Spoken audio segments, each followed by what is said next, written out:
Hello, friends. I'll be giving this talk on nutrition to optimize outcome in ICU. Gave this talk in Mysore on 4th February. Wish to acknowledge my colleague, Dr. Pradeep, who helped me develop this content.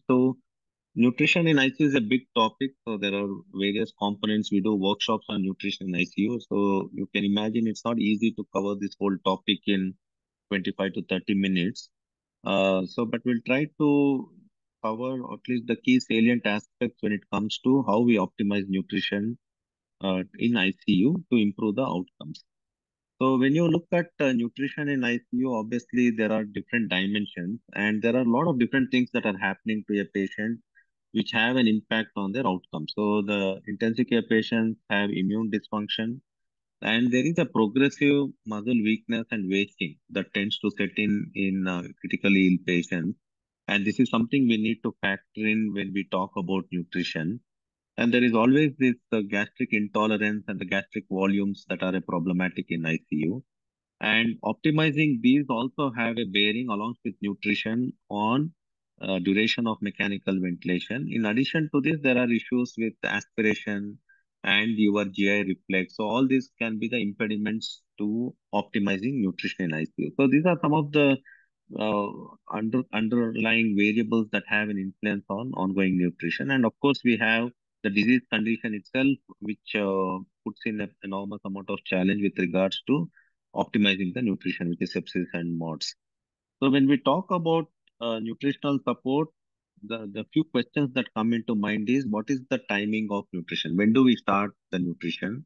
And why is it that we need to initiate nutrition early on? And what is the route of initiating the nutrition, whether it should be oral, nasogastric, or parenteral, or postpyloric?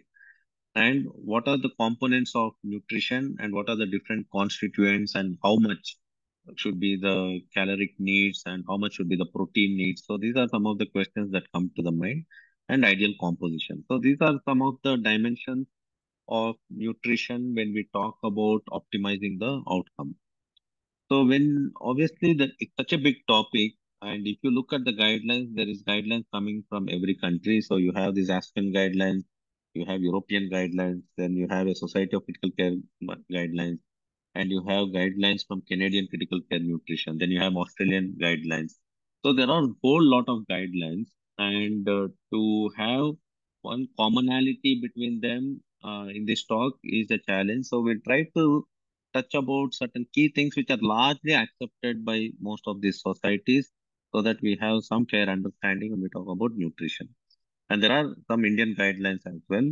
So when obviously this talk I'll be talking mainly about the guidelines aspect, what is largely accepted by most of the societies. So throughout the narrative, you'll hear me talking about evidence based on A1, A2, A3, A1 or A1 to 4 or B1 to 4. So A is strong recommendation, B is moderate recommendation, C is weak recommendation, and 1, 2, 3, 4 is strong level of evidence, moderate level of evidence, and low level of evidence, so on and so forth. So it will be in that order. So the topic that we would be covering is whether nutritional assessment is needed and what are the tools that we utilize for nutrition assessment and nutrition practices. And we'll talk a bit on disease-specific nutrition because in ICU, as you would know, there are certain underlying chronic diseases patients come with, like a CKD or a CLD or end-stage respiratory disease or cardiac disease, whether any specific nutritional goals have to be met in these patients. And we'll talk about SOP of for documentation and practices, then monitoring tolerance and adequacy. So when it comes to nutrition screening and assessment, as per the guidelines, subjective global assessment is largely accepted as the easier tool to assess the nutrition. And it is suggested, as you see, the A1 recommendation is daily assessment of nutrition has to be done in ICU, which gets a strong recommendation, and A1 is level of evidence is strong. And it is important that a dietitian or a nutritionist should be involved when in making the assessment, in getting the assessment of the nutrition done. And that also gets strong recommendation and level of evidence, as you see, is good. So which means you need to have a qualified dietitian or a nutrition, and even there is a specified ratio that is mentioned. For every 25 patients in ICU, there needs to be one dietitian who should be involved, who assesses the nutrition on a daily basis and who prescribes the nutrition in concurrence with the intensivist or a doctor.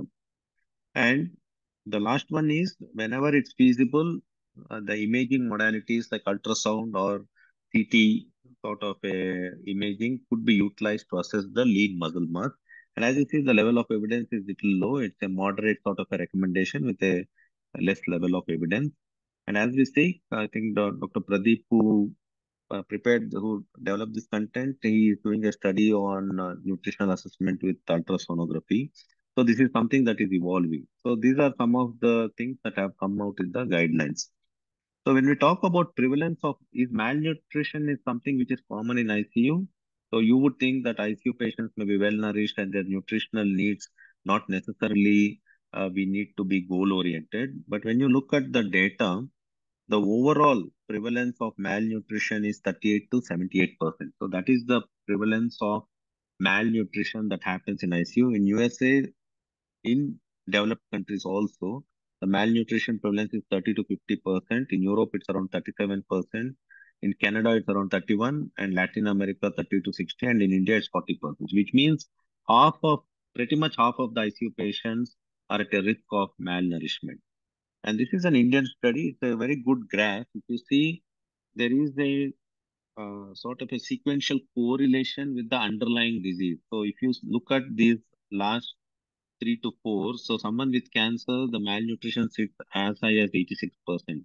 Someone with an underlying CLD, the malnutrition sits at 70%. In COPD patients, around 65%, so on and so forth. So the more comorbids the patient has, and the more end organ dysfunction patient has or malignancy, the risk of malnutrition is much, much higher.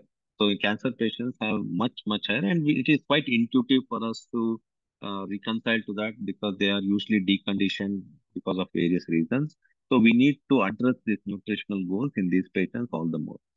So in ICU, the one score that is found to be more validated and which is getting more utilized is the Nutrix score. The reason why in ICU Nutrix score has a better sort of a correlation is because it factors in the age, it factors in the comorbidities. Most importantly, and most intensively you are hearing, it factors in the Apache score, which is done as a scoring tool in ICU. So here, if you look at the Nutrix score, has a direct correlation with mortality. If a patient has a higher Nutrix score, if you see lower Nutrix score is 0 to 4, higher Nutrix score is 5 to 9. So modified Nutrix score is where we take out the interleukin levels. We don't check. So if any patients with a high Nutrix score of 5 to 9 has a direct correlation with increase in the mortality. So this is something which can be used in ICU, and obviously you have a lot of online calculators. So I think Metcalf also has a Nutrix score. You can use this and see if Nutrix score is high, then obviously these are the patients where your nutritional goals have to be more aggressively attended to and addressed so that we optimize their nutrition. So this is something which is getting. So the common goals that are used is in ICU to be Nutrix, and subjective assessment is what are the common tools that are used. And radiological assessment, as I said, our one of our trainees, Dr. Pradeep, he is doing a study on this muscle mass, and we do the ultrasonic assessment of rectus femoris and vastus intermedius and see progressive decline in these measurements has a correlation with regards to malnutrition that may be setting in. So this is something that is a topic which is increasingly spoken about, and this is something which can be easily done as well. So these are some of the tools that one could utilize to assess the malnutrition. So when we talk about definition of malnutrition, as per the NICE, which is National Institute for Healthcare Excellence, so the malnutrition is where there is impaired intake of the nutritional requirements that a patient needs, compounded with gastric intolerance, or there is a malabsorption because of various reasons, and ongoing diarrhea. So these are some of the common reasons which lead to malnutrition, along with increased metabolic requirement or increased nutrient requirement that patient may have, and the underlying illness. So these are some of the key aspects which leads to malnourishment. So impaired intake, impaired tolerance, ongoing GI losses or diarrhea, and altered metabolic and nutritional requirements and underlying. So these are the key elements that leads to malnourishment in ICU, and this has a direct bearing on outcome. And in intensive care, the requirement of nutrition is more than what is normally needed, and malabsorption compounds it, and there is an altered nutrient utilization, and there is an altered transport of the nutrients to the tissues as well. And underlying inflammation leads to increased risk of malnutrition, and there is a suboptimal response to nutrition intervention. All this leads to increased mortality. So these are some of the underlying reasons as to why malnourishment sets in ICU. So now we look into the components of nutrition. So what is the timing of nutrition in critically ill patients? So most of the listeners would know by now that we need to initiate nutrition within 24 to 48 hours. So enteral nutrition has to be initiated within 24 to 48 hours of admission to ICU, and this is a quality indicator. If we are not initiating oral or enteral nutrition within this, then there is a breach in the quality indicator.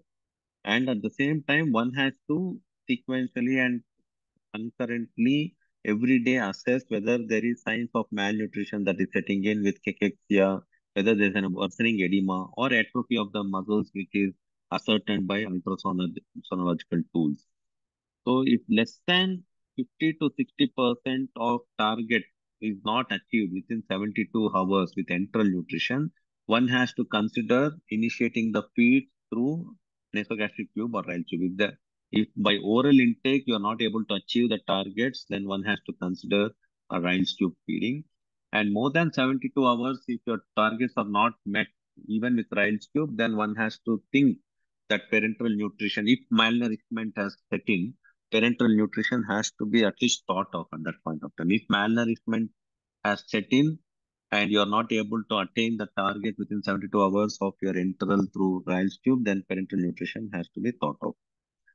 So this is the situation in ICU, which is important because in ICU, most of our patients are hemodynamically unstable.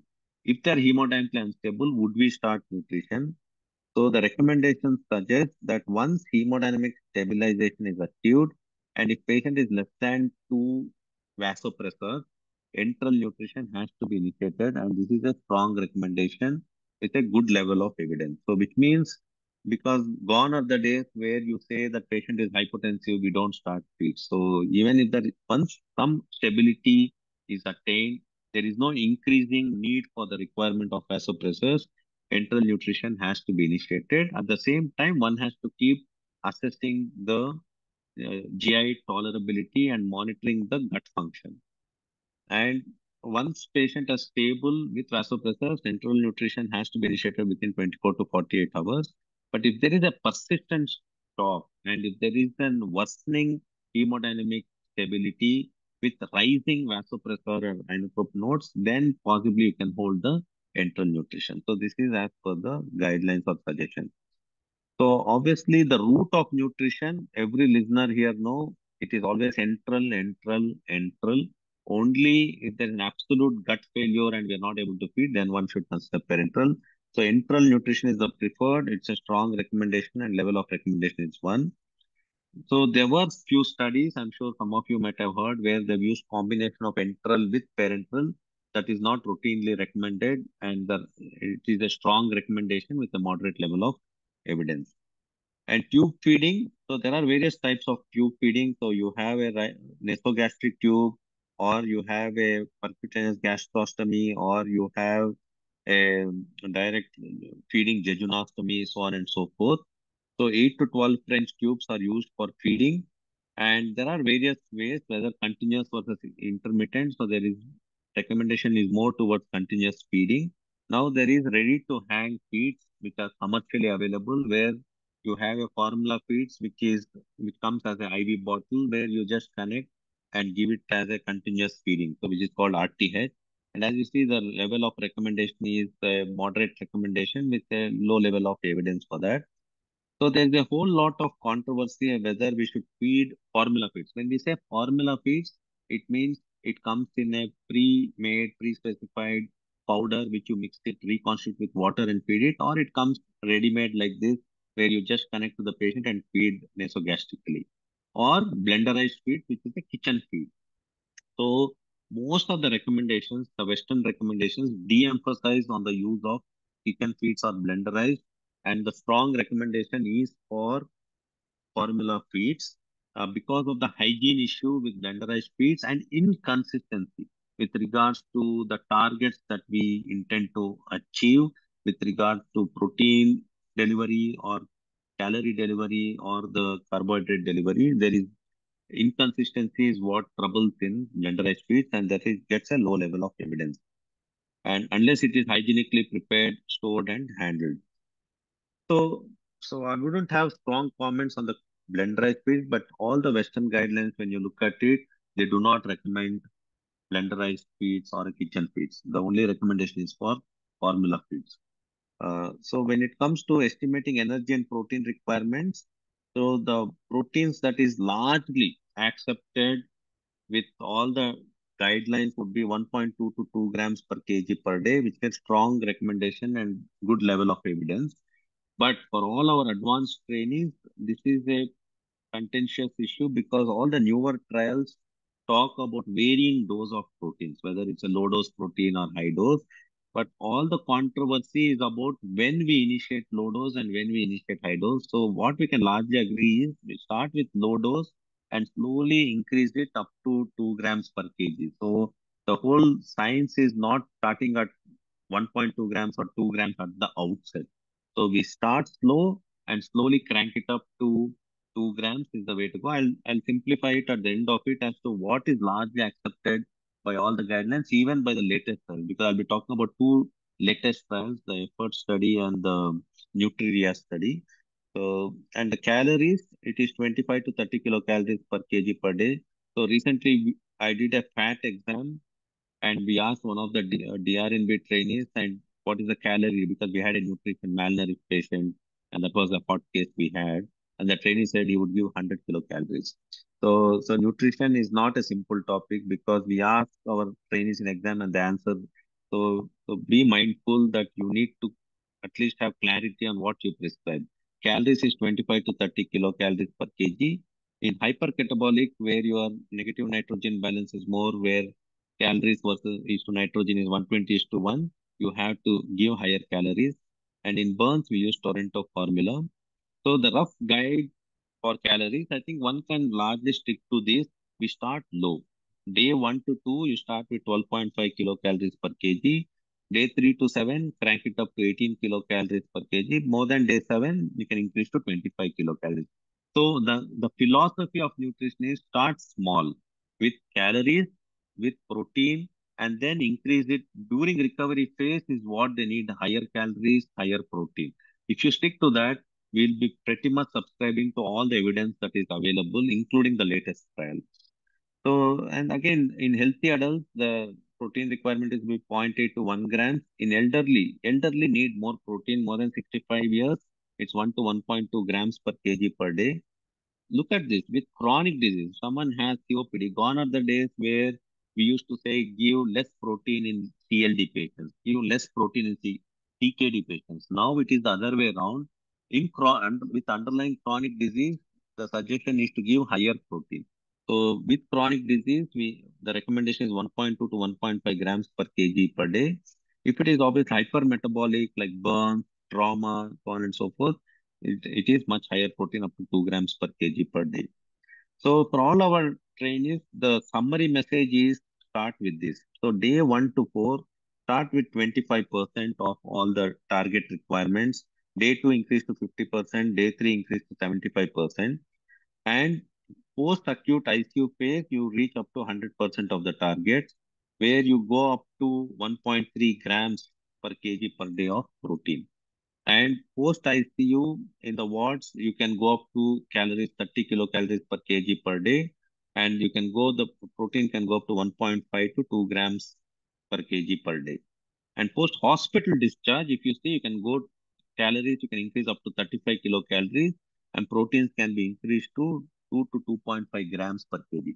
So if you stick to this philosophy where you go in a step ladder fashion, day one, don't target 1 to 1.2 grams, start at a very small dose, slowly increase it And once they recover from ICU, that is when their calorie needs, protein needs tend to increase. If you adopt this sort of a philosophy, it subscribes to most of the evidence, most of the debates between low dose protein, low dose calories, high dose calories.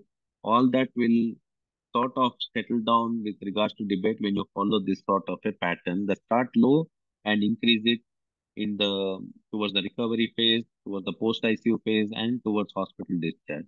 I think you'll be doing pretty good to the patient. So there was this concept about underfeeding. Now, intentional underfeeding is not strongly recommended. It is only in specific indications, so not routinely recommended. Obese patients, there is some evidence that underfeeding can be done. It's a strong recommendation with a good level of evidence.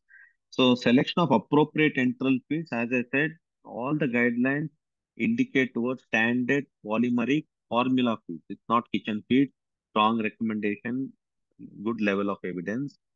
And the reason is when there is standard polymeric formula feeds, there is no inconsistency with regards to the protein delivery, with regards to calorie delivery, or with regards to carbohydrate delivery. And specialty formula feeds also is not routinely indicated, not routinely indicated in ICU. Like there are diets for liver failure, there are diets for kidney disease, there are diets for chronic COPD or cardiac conditions. These are not routinely recommended.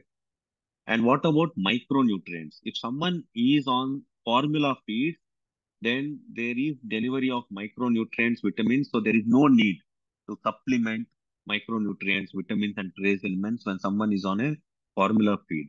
But if someone is on a kitchen feed, then the suggestion is there may be a need for micro supplementation with micronutrients because kitchen feeds may be lacking with some of these micronutrients. If there is pre-existing micronutrient deficiency, that needs to be evaluated and assessed, and that gets moderate recommendation with a weak level of evidence. So what about immune enhancing enteral nutrition? In conditions like traumatic brain injury and post-surgical patients, there is some role of immune modulating nutrients, and but these are not routinely recommended. So we call as immunonutrition like glutamine, arginine, omega-3 fatty acids, or antioxidants. They are not routinely recommended. Strong recommendation and good level of evidence. And if someone is not able to take more than 700 ml per day of enteral nutrition, there's no role for immunonutrients. And even in multi-organ dysfunction, there was some studies, so there's no role for glutamine or arginine also. So basically, there is a no for most of the immunonutrition, except in specific conditions like trauma patients or traumatic brain injury or hyper metabolic state or burns patients. So very select group of patients, there may be some role. So what about disease-specific nutrition in liver failure? Enteral nutrition has to be given in acute or chronic liver failure. We should not hold nutrition. That is a strong recommendation with a good level of evidence. And sodium restriction could be considered, which is again a moderate recommendation. Branched chain amino acids, which some of the clinicians may be using, there is no benefit, and it's a strong recommendation, good level of evidence in liver failure, no role for branched chain amino acids. So what about the calorie need for liver failure? It remains the same, a little bit on higher calories as you see, 35 to 40 kilocalories, and protein. We do not restrict protein. It's 1.2 to 1.5 grams per kg per day. Strong recommendation and good level of evidence. And protein restriction should be avoided. It should be only considered for refractory encephalopathy. And that is also moderate recommendation with a very weak evidence. So there is no need for protein restriction in liver failure. And protein supplementation should factor in the dry weight because liver failure patients will have a lot of edema. So one has to, when you are measuring protein supplementation, it has to be um, correlated with the dry weight and not the whole weight of the patient. And that is a strong recommendation, good level of evidence. What about in traumatic brain injury? Enteral nutrition should be initiated within 24 to 48 hours after hemodynamic stability is achieved. Strong recommendation and good level of evidence. Arginine and eicosapentaenoic acid or docosapentaenoic acid have some evidence in traumatic brain injury with added with enteral nutrition, strong recommendation. Protein, as you see, is at a little higher level, 1.5 to 2.5 grams per kg per day. Strong recommendation, good level. So in traumatic brain injury, is one condition where you may need higher protein, higher calorie, and some role for arginine and this immunonutrition. So this is a select group of patients. So in respiratory, this is important for intensivists or because we deal with a lot of respiratory patients. Calorie dense is something one can use, which means we have 1 kilocalories per ml in whatever nutrition we give. So here, if you have a COPD patient, one can consider calorie dense, which has 2 kilocalories per ml. So this is having a strong recommendation with a good level of evidence. So when we were training in the early days, there used to be a concept COPD patients should be given less carbohydrate, more fat. But that is debunked because we used to say you give more carbohydrates, there'll be more CO2 buildup. So that is now debunked. So there is no role of giving less carbohydrate. There was no difference. Either you give normal carbohydrate, normal fat, and more protein is what is suggested. So in fact, they de-emphasize low carbohydrate and increased fat, which was earlier said to be beneficial, is not recommended. It's a strong recommendation with a good level of evidence. And small frequent feeds is something that has got some recommendation, strong recommendation in respiratory failure patient. It's just shown to improve compliance. So low carbohydrate, which was initially thought of, has no benefit in COPD patients. In acute kidney injury, standard enteral formula, strong recommendation, good level of evidence, no protein restriction. Because in the earlier days, we used to consider protein restriction in acute kidney or chronic kidney. There is no protein restriction. Protein, in fact, is more 1.2 to 1.7 grams per kg per day. If only there is significant electrolyte abnormalities like hyperkalemia, and always hyperkalemia persistent or hypernatremia, so on and so forth, some specialty formulation could be considered only in severe electrolyte abnormalities. So just coming to last bit about the documentation, it is suggested that dietitian has to be involved in the nutrition practices in ICU and daily weight check of the patient has to be done whilst they are in ICU bar hospital. Weekly review has to be done and some screening tools and assessment tools plus scoring of nutrition has to be done in ICU and some sort of a nutritional care plan has to be put in place by the dietary team and complications secondary to nutrition like diarrhea or infections has to be kept in mind when someone is being fed nasogastrically or other modes of nutritional delivery is being done. So what about monitoring tolerance and adequacy? Gastric residual volume. So gone are the days where we stop feeding because there is increase in the gastric residual volume. So gastric residual volume can be checked up to 300 to 500 ml of nasogastric aspirates should not be the reason to stop it. One has to continue and persevere with feeding the patient. Only if it is more than 500 ml, you have to incorporate certain feeding protocols. If there is increased gastric residual volume, efforts to continue feeding has to continue with reduced volume of, of nutritional delivery, but one should not stop. So up to 500 ml, one should be perseverant in continuing to feed. So, and one can use prokinetics like metoclopramide and erythromycin to continue feeding. And if gastric residual volume is less than 500 ml, do not hold enteral nutrition. Strong recommendation and good level of evidence. See, I'll give you a simple example. We have a pancreatitis patient. If you look at the gastric aspirate, they'll have liters of gastric aspirate. But that doesn't mean that we don't feed patients. How do we feed? We give prokinetics and we persevere with feeding. Even if that fails, what is the option? We put post pyloric tube. We put post pyloric tube and we put another tube in the stomach. So all the gastric aspirates will come out with the nasogastric tube or the Ryle's tube. And post pyloric tube, the nutrient delivery will be happening. So in ICU, there is no reason why we should hold feeds. Even if gastric residual volume is more than 500, use prokinetics and reduce the delivery of the feeds. If you are giving at maybe 50 ml per hour, reduce to 25 ml and persevere and use prokinetics. If everything fails, then possibly you have an option of post pyloric tube as a mode. So there is no reason to stop it. So that is the message that goes out with. That's why there is a de-emphasis on stopping the feeds because of gastric aspirates. And if there is a ongoing diarrhea, and that is also not a reason for interrupting feeds, and feeds have to be continued by modification. Obviously, if someone has a diarrhea, you may have to stop milk in the diet, so on and so forth. You may have to give probiotics, but you have to continue feeding. And you can increase the soluble fiber in the feed. And even if diarrhea is continuing with normal feed, move on to semi-elemental feeds and in a smaller allocats that will reduce the diarrhea aspect. Routine use of probiotics is not recommended. So diarrhea also is not a limiting factor to stop feed. So basically the gospel is that in ICU there is no reason for us to stop feeds, and feed is a elixir of life and it needs to be continued without any interruption. So that is the whole gospel, and have nutritional protocol. Like in our ICU we have a protocol and every nurse is sensitized to the nutrition protocol. If the aspirates are more, what they need to do and how they need to persevere with feeding is what is there in the protocol. So I request all of the intensivists to have some protocol in your ICU, and every nurse is sensitized to this protocol so that they don't stop feeding at any point of time. So just last couple of slides on the new trials for all our trainees. So these are the two newest trials which you need to know and which will get you to ponder as to how people are putting their mind into the goals of nutrition. So this is the Nutri-Ria trial, which came in 2023, published in Lancet. So this trial was to compare between early restrictive. See here, I said 25 to 30 kilocalories. I said start with 25% more.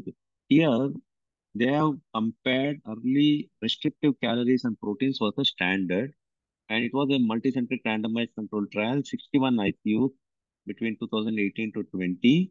So look at this, just pay a little attention. These are all sick patients, more than 18 years, on ventilator, on vasopressors. They're given 6 kilocalories in the restricted. Protein, look at the protein dose, zero point 0.2 to zero point 0.4 grams. So what I'm only trying is start with this dose and slowly crank it up. And then they have compared with 25 kilocalories on day one and proteins of 1 to 1.3. That we are not suggesting that to start upfront. Start low. That's why I showed that algorithm.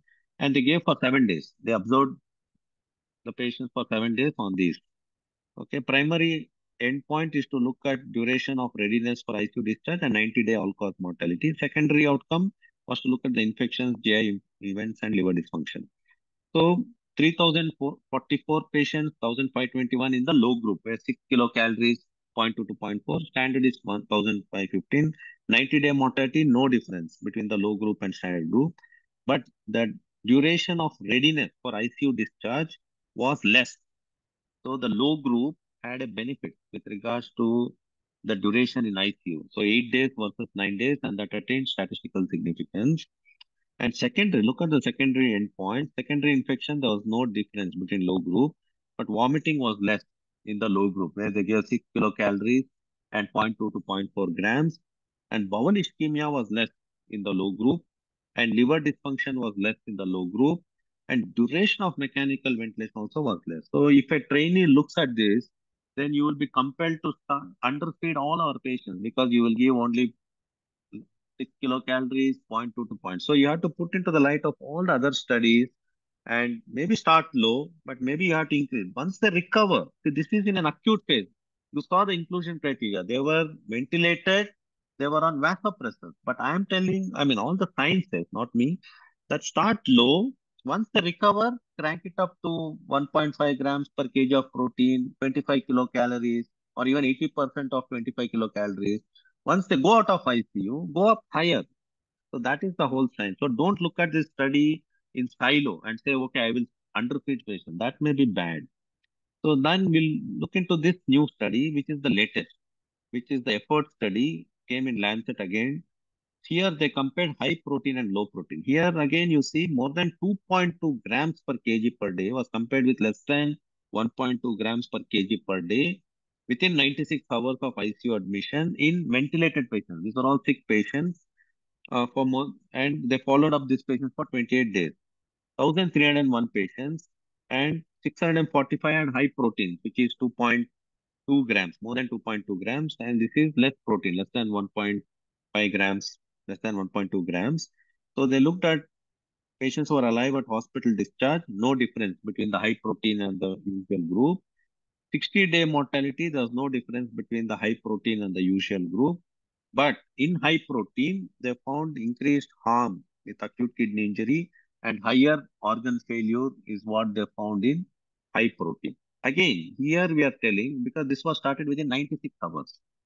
So I'm not, so none of us are telling, none of the guidelines are telling start with 2.2 grams at more than 2.2 grams on day one. So again, this study, you have to look it in from that perspective. Start low, and all the guidelines are suggesting that crank up the dose of the protein and calories towards the later part during the recovery phase. So the conclusions of this whole nutrition will again stick to this sort of a pattern, step ladder pattern. Look at 25% of the goals that you have on day one. Day two, increase to 50%. Day three, increase to 75%. Provided patient is getting better, hemodynamic is stable. And post-acute ICU phase, once they have recovered from that acute crisis, try to reach the 1.3 grams per kg per day of protein, or at least 70% of the predictive goals that you have. Once they are moving out of ICU, that is when you have to increase to 1.5 to 2 grams per kg of protein and 30 kilocalories. And once they get discharged from the hospital, that's when you go to your full throttle of 35 kilocalories and 2 to 2.5 grams protein per day. If you have this concept entrenched in your mind, I think we will be adopting the sort of evidence that is prevailing at this point of time, including the two new recent trials, effort and Nutrivia. So pretty much you will be subscribing to the current science that is available and the evidence that is available. So the summary is enteral nutrition start within 24 to 48 hours. Once patient is hemodynamically stable on vasopressors, there is no reason to stop nutrition. Enteral nutrition has to be started within 24 to 48 hours. In hypercatabolic state, you may have to have higher goals. If you're not able to attain nutritional goals within 72 hours, even nasogastrically, and malnourishment is something that is established, one has to start considering parental nutrition. And one obviously needs to keep on monitoring the gut function. And if less than 50 to 60% targets are attained in 72 hours to oral, one has to consider enteral nutrition through Riles tube. Enteral nutrition plus parental is not routinely recommended. And for respiratory cases, low carbohydrate and increased fat is not recommended, strong recommendation. And immunonutrition is not routinely recommended. So this is sort of a summary of the whole nutrition. So request all our trainees to submit their valuable work to Journal of Acute Care, which comes out every 3 to 4 months. You can visit my website, www.drpadipandaba.com to read this. So thank you one and all.